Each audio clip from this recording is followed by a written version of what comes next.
Let's play! Whoa! Hello there, ladies and gentlemen. You all may call me Pharaoh, and welcome back to Let's Play the Somnium Files. Last time we left off, we started the main bad path again on the left side where it looked like everybody died.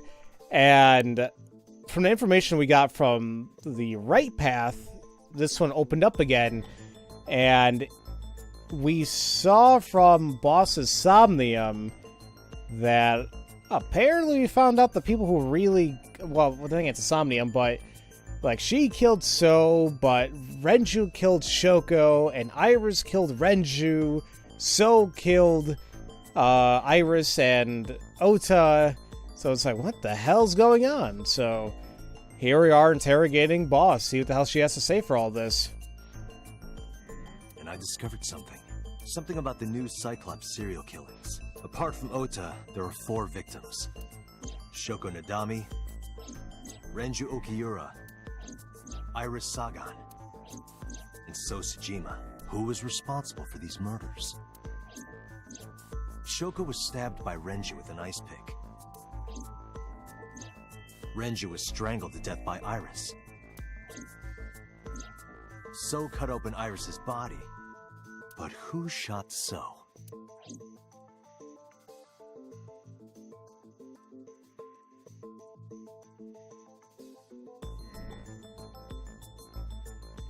What? Oh my god, did it freeze again?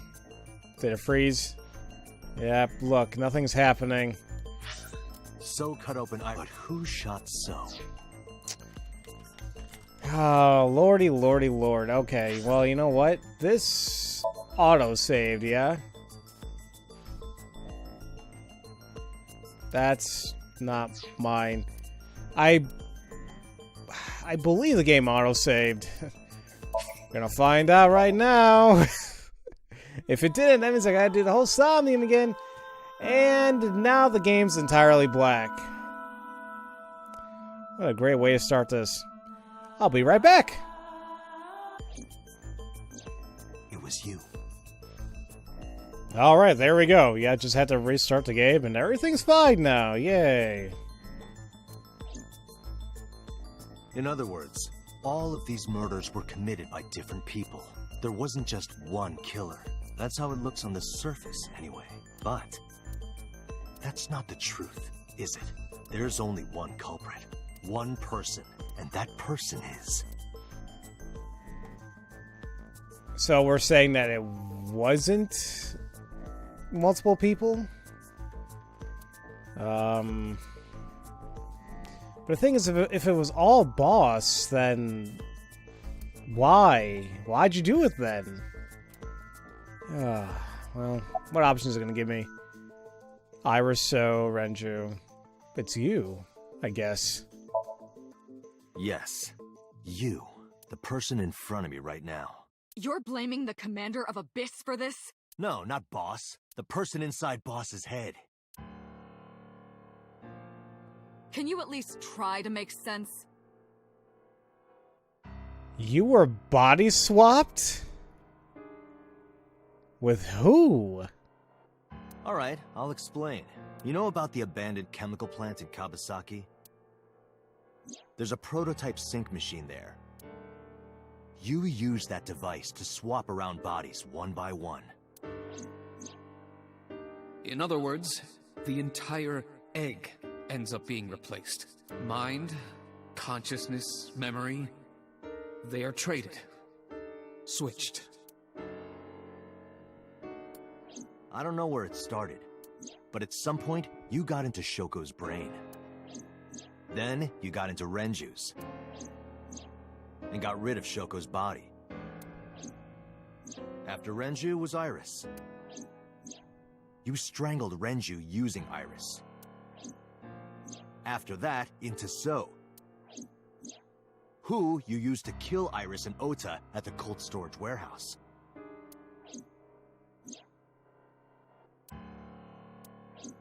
Now, you're in Boss's body. Inside her head. I see. If you know that much, then I have nothing left to hide. Yes, I am the culprit behind the new Cyclops serial killings. I guess you can call me the new Cyclops killer. It's a little eerie seeing boss like this. But if that's been it all this time, at least in this path, then who the hell is the actual killer? Like, where are the bodies? But the thing is, what's up with my little theory about the whole eye thing? Oh, jeez. I don't know. I don't even like looking at her, honestly. Her eyes look clouded and dark. Okay, then who the hell are you? Saito Sejima. Congressman Sejima's son. What? I've researched Saito thoroughly, but I cannot find any images of him on the internet. He is listed on the family register, but I cannot find any photographs. Saito. And I listen, I think many of us have already come to the conclusion, I'm not going to say it, but I'm assuming it's going to be the big revelation regarding Saito. I'm thinking too much about this. Who was inside Iris during the interrogation Sunday? That was me. You imitate her well. From the way you talked and your body language, it was like the real Iris. Earlier, too, you almost had me fooled. Your imitation of Boss was perfect.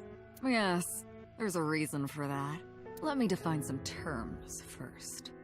A person's memory and sense of self. Let's call that personality. It isn't quite the right word, but it'll suffice. Now, transferring that personality into someone else's brain, let's call that parasitism. The one transferring is the parasite. The one being transferred into is the host. Are you with me so far? Moving on. Even after the personality exchange is complete, the host's memory isn't completely lost. About 1% remains in the brain. So, a parasite could use that 1% to imitate the language and behavior of the host.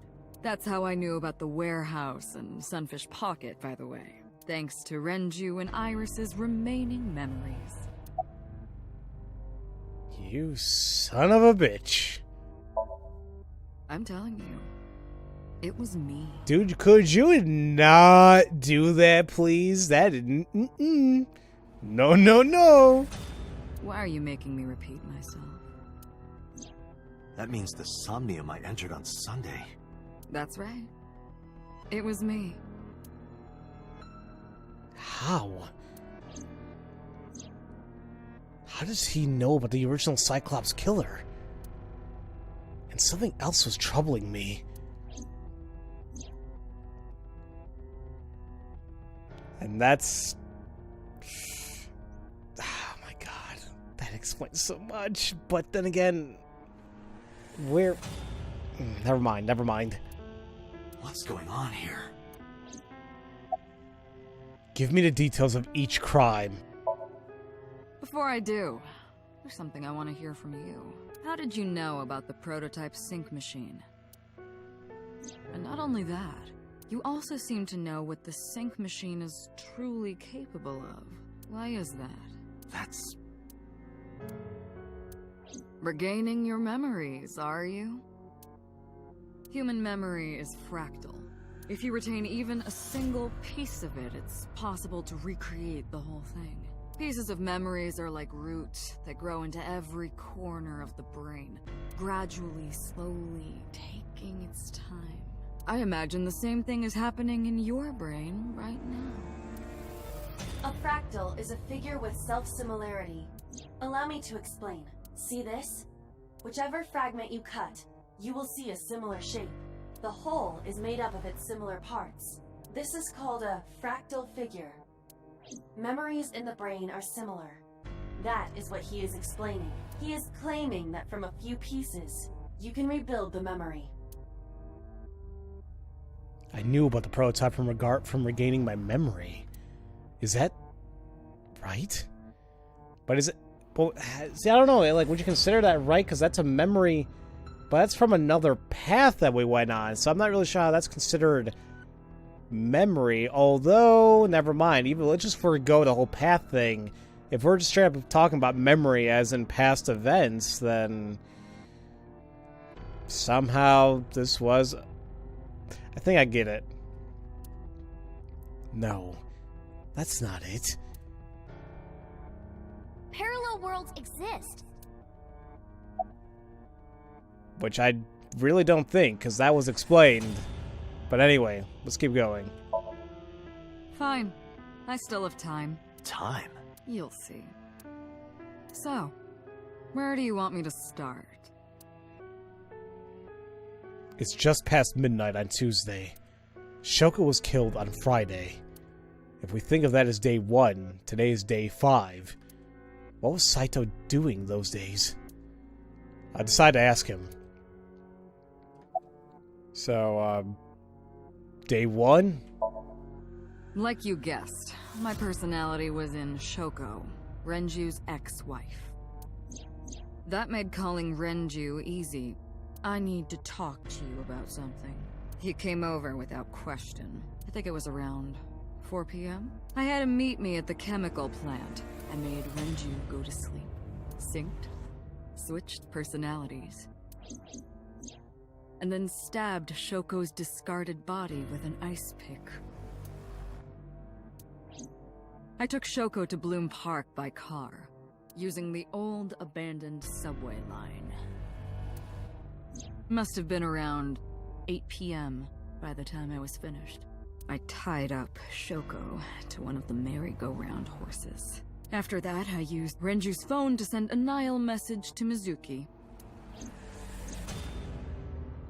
Mizuki, Daddy got caught up in something serious. Then, I just waited for Mizuki to arrive. But see, here's the thing I don't get. If we're starting all this, like, even before the game began, that Saito was already in Shoko's brain or, you know, personality, how did that happen? And what I'm confused is if Shoko, I'm using air quotes here, and Renju were switched, then would that mean that Renju's personality went into Shoko's body? Then, like, where is Shoko? Where's her personality? That's what I'm confused about right now. That's what I don't get. Until next Saturday evening, my personality was inside Renju. My next target was Iris. I knew she would be suspicious if I asked her to come to Kawasaki, so I asked her to come to Sunfish Pocket first. I called her a little before 5 p.m., and she arrived just after 6. I greeted her, then convinced her to come with me. That's when Ota saw us. Anyway, I put her in the car, then headed to the chemical plant. On the way, I made her take a sleeping pill. I knew she might run once she saw where we were going. It was around 7 p.m. when I got there, and I wasted no time switching bodies. After getting Iris's body, I used a rolled-up apron to strangle Renju to death. Then I put his body in an empty oil drum I'd prepared earlier. I put that in the trunk of the car, then headed to Sunfish Pocket. But then, something I didn't anticipate happened. Waiting for the signal in Akiba, someone knocked on the window of the car. It was Ota. He asked me something about being able to drive. He was surprised, to say the least. I didn't have time to waste on him, but I couldn't risk him finding the oil drum in the trunk. Plus, if word got around that Renji's car was spotted driving around Akiba, that would foil my plans. So, I came up with a lie. I told him that I didn't have a license, so he had to keep it a secret. That's what that thing referred to in Ota's Nile messages, by the way. And just like that, I managed to escape a bad situation and headed to Sunfish Pocket as planned. The rest went exactly as you already figured out.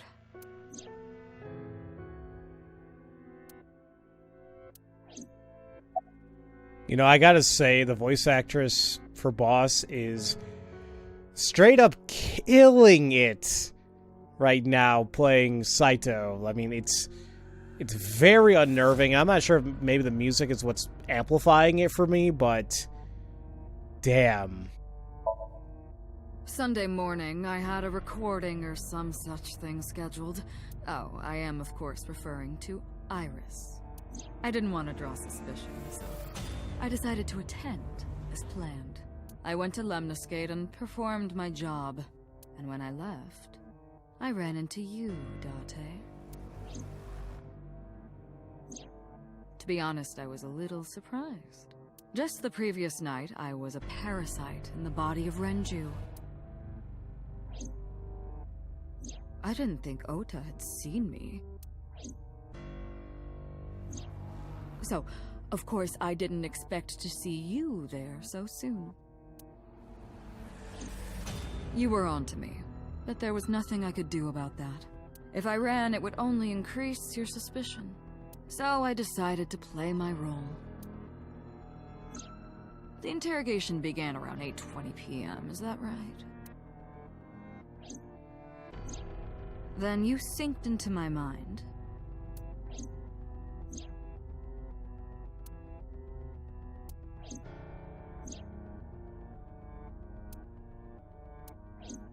But you didn't get what you were looking for, did you? As a result, you had no choice but to release me. I didn't want to go home right away. I knew there might be police waiting for me. That would make it difficult to sneak out at night. And that would put my plan in jeopardy. So I asked you to take me to Marble. I tried to find an opportunity to run, but then another unexpected event occurred. I got a Nile message from Ota. I knew I could use him, so I told him I needed his help and to meet me at Marble. He did as I instructed him to do.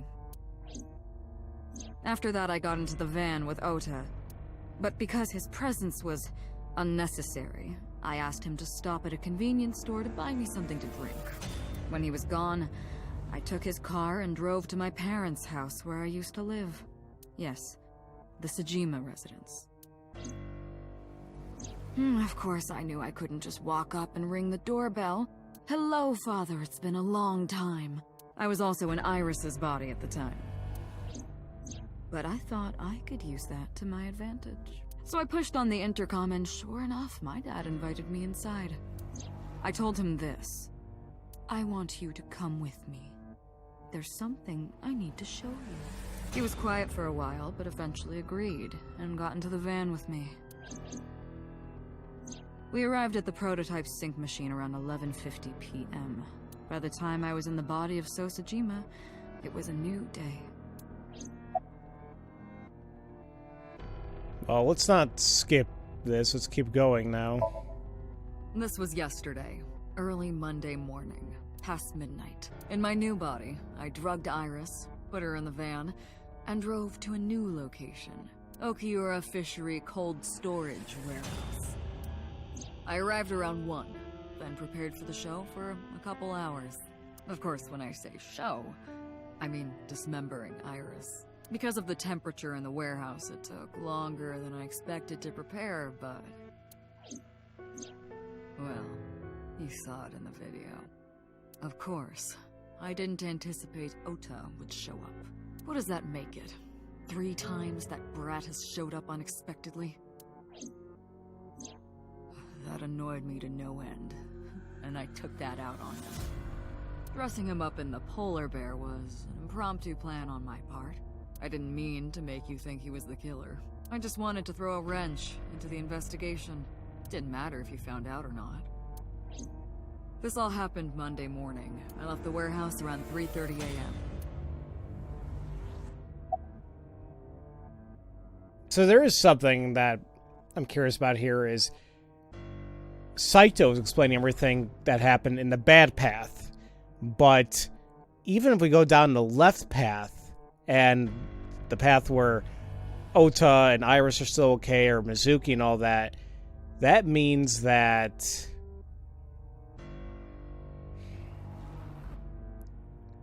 at the very end, was it still Boss that had Saito in her?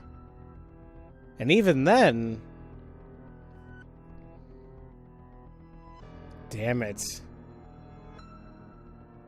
So because right now I'm thinking about the right path, because if we assume that Saito was always in Shoko and then Renju's body the entire time of the game, including the right path, and we have something going on here. There isn't much to talk about on Monday. Before noon, I used my old man's body to call this one Boss. You might not know this, but she and my father go back about 6 years. The two shared a terrible secret. Hinting at that was enough to get the boss to come running to me immediately. I injected her with a sedative, then brought her body to the chemical plant. I synced with her, exchanged our bodies. And after blowing my father's brains out, I cut his body into pieces. I stuffed the meat into a vase I'd brought earlier, then drove back to my house. And I think I know exactly what that secret is. Maybe you guys know too. Maybe you guys have known for a while like I have, but damn.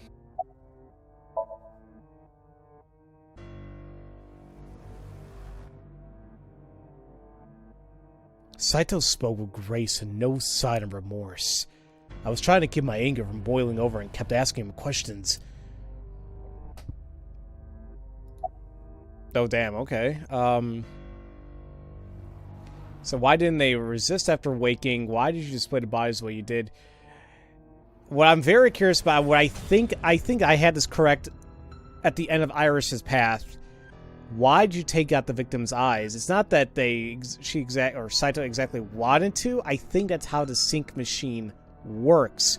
Notice that every time the person getting synced into, or like the host, their left eye is taken out, and then they're killed right there, right then, by Saito using the other person's body. So I think that's what's coming up here. You know all about the prototype sync machine, don't you? That should explain it. I knew. The prototype sync machine differed from the one at Abyss in a few key ways. The machine at Abyss is more sophisticated. Nanocables from the sync gear enter through the gap between the eyeball and socket. They then travel down the optic nerve canal to the brain. But the prototype sync machine isn't so advanced. To perform a sync, you need to remove the left eye. Bam! There you go. Manually. The subject and the syncer have to remove their eye from the socket. Oh, and the syncer. Now, say, wait a minute. See, I thought it was only the subject, because it seems like the other person's eye is always there unless they legit just put another eye in there. That's kind of disgusting. Otherwise, the cables cannot enter the brain. Of course, even with the eye removed, severing the connection to the brain isn't necessary. The extracted eyeball still has the optic nerve and blood vessels connected. After a sync, the eye is supposed to be replaced back into the socket. Ouch. It's supposed to be safe. Side effects are rare. Unless the nerve or blood vessels are damaged somehow. Replacing the eyeball isn't too difficult. That's kind of disgusting, but alright then. So, let's go on that. Of course, I don't really care about eyes. I don't need them. All I cared about was exchanging bodies with the sync. And for that, I needed to remove the left eye. Why didn't you just put the eyes back when you were done? That's obvious. Once I was finished transferring into a new body, the old one was of no concern to me. Why would I bother replacing the eye? I was just going to get rid of it anyway. He has a point, sadistic as it may. I was going to say something, but now it makes me wonder, why the hell was Shoko's eyeball in Renju's stomach, though? That's a little weird. Are you ever going to explain that? Shoko's is in Renju. Renju's is in Iris. Iris's is in Dad. Dad's is in Boss. Their stomachs, I mean. You sick bastard. Yes, I ate them. Immediately after exchanging personalities. How horrible. The hell's wrong with you, Saito? I mean, I'm glad you answered my question, but why the hell did you eat them? Well, I'm not going to say your motive just yet. Why did you display the bodies the way you did? To harass you. I wanted to bring out the hatred in you. That's why I called Mizuki to Bloom Park. That's why I streamed Iris's murder. Because they were important to you, weren't they? I wanted you to feel cornered, trapped. I wanted to punish you, Kaname Date. Now, you guys might be wondering why Date so much. Why didn't the victims resist after waking? Ah, the prototype sync machine has a special feature.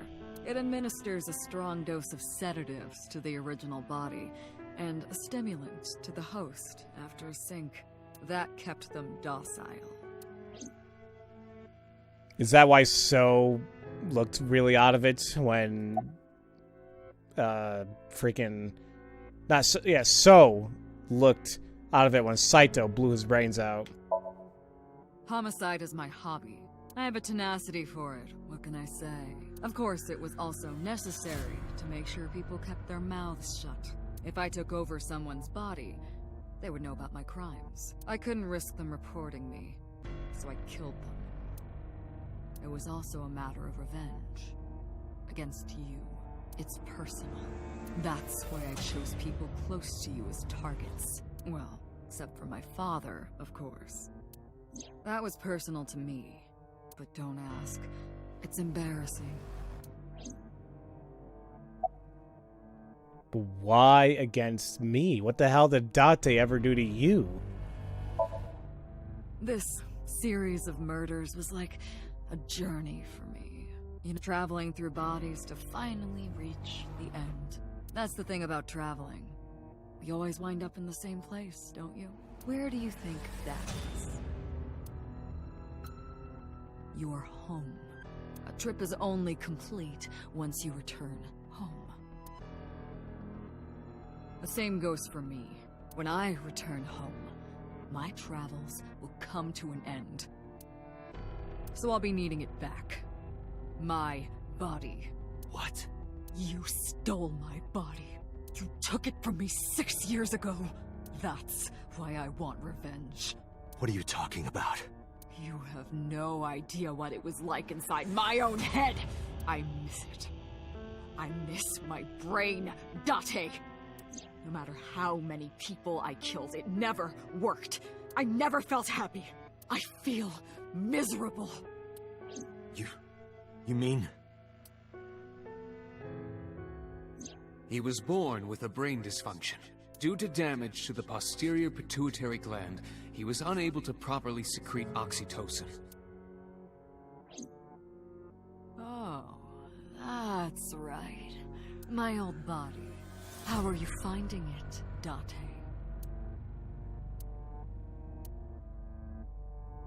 Do you guys finally get it? It's gonna be revealed right here, I'm sure, but Kaname Date, who we are, our body, is originally Saito Sejima. That's why So said your own father killed you when, he tried blowing our brains out.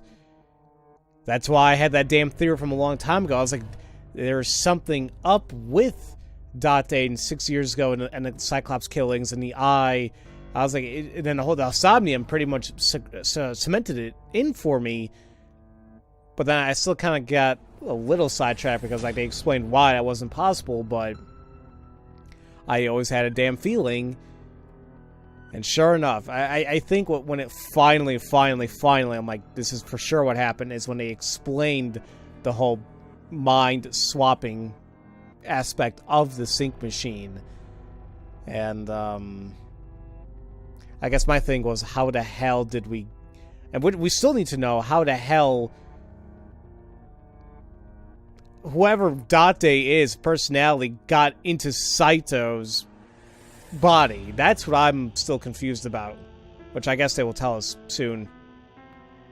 This body is yours?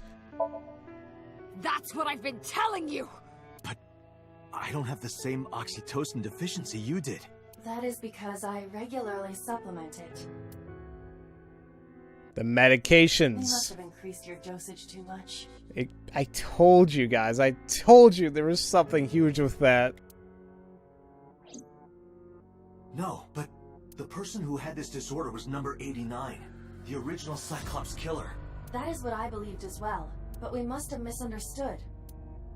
Pewter did not specify who exactly was imprisoned, only that one of the original culprits responsible was currently in prison. That's strange. That would mean number 89 is the previous chairman, Rohan. That must be it. Rohan is a parasite inside number 89's brain. Pewter must have known that. No way. The hell? Okay, that one's a little confusing for me.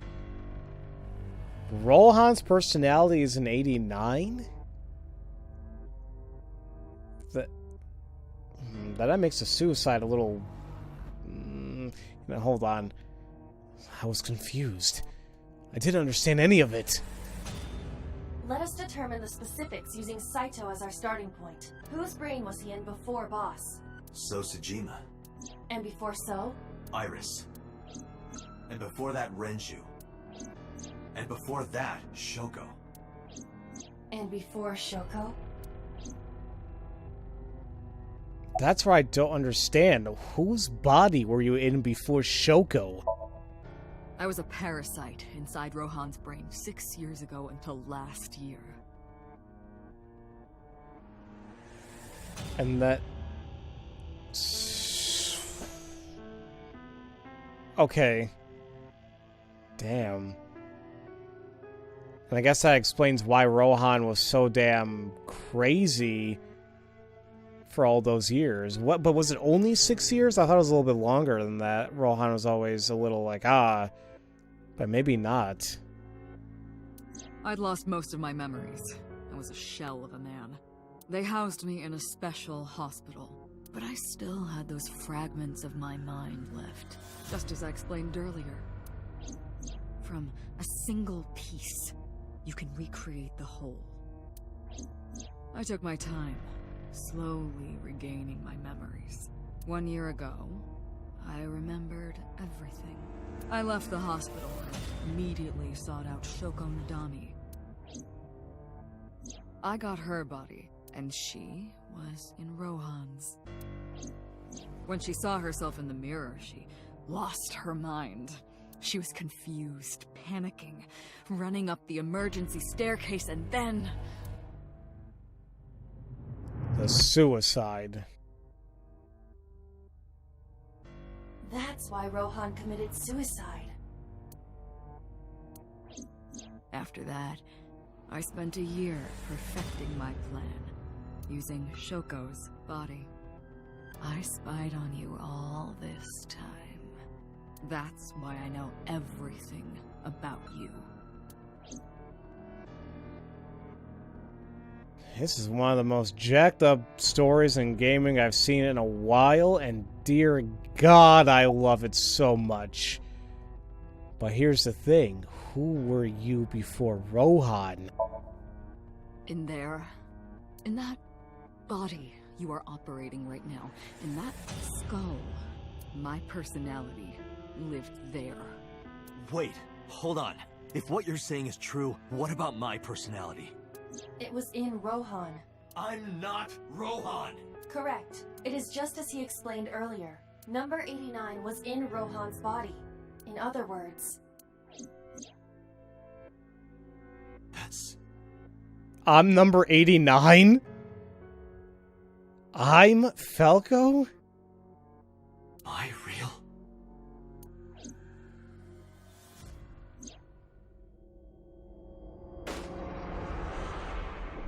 What? I should have put those two and two together, but... What?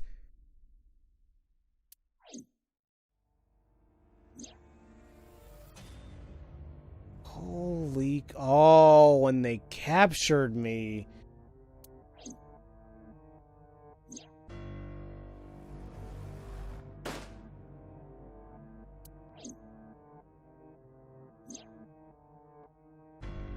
This...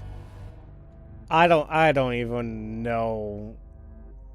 But, okay, my thing is, how did number 89 and Kaname, or Saito, meet up? How did this all start exactly? Oh, my poor brain. Please keep talking. Sorry, but time's up. I want my body back. It's quite simple. Sync with me and stay inside my mind for more than 6 minutes. And if I refuse? I know that you won't. I know it. Huh? Date, look! This is streaming live! Now what? Oh, okay.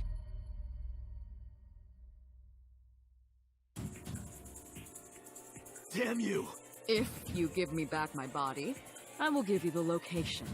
Oh, and of course, it isn't the chemical plant in the Kawasaki district. Iva, where's the source? It is being routed through numerous IPs. I cannot identify the source. Computer, contact headquarters, now! Got it! Now, what will you do? Will you agree to my request?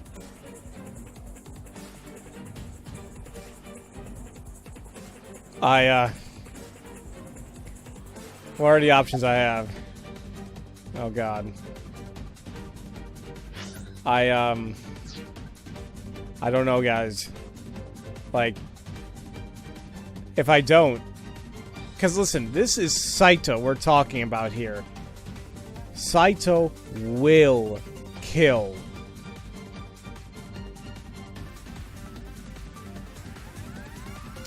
The thing is, I can do something. I can gladly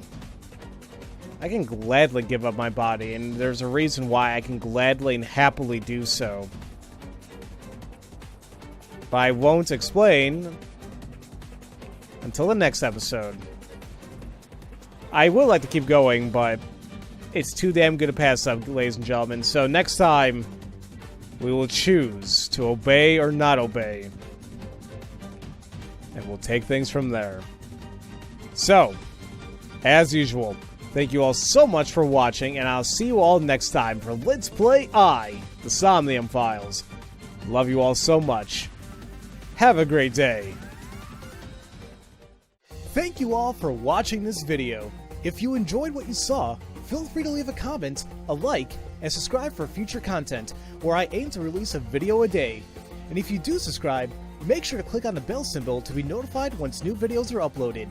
You can also catch me streaming from time to time on Twitch, follow me on Twitter, and join my Discord server to relax with other gamers. All this information is in the description box below. Have a great day.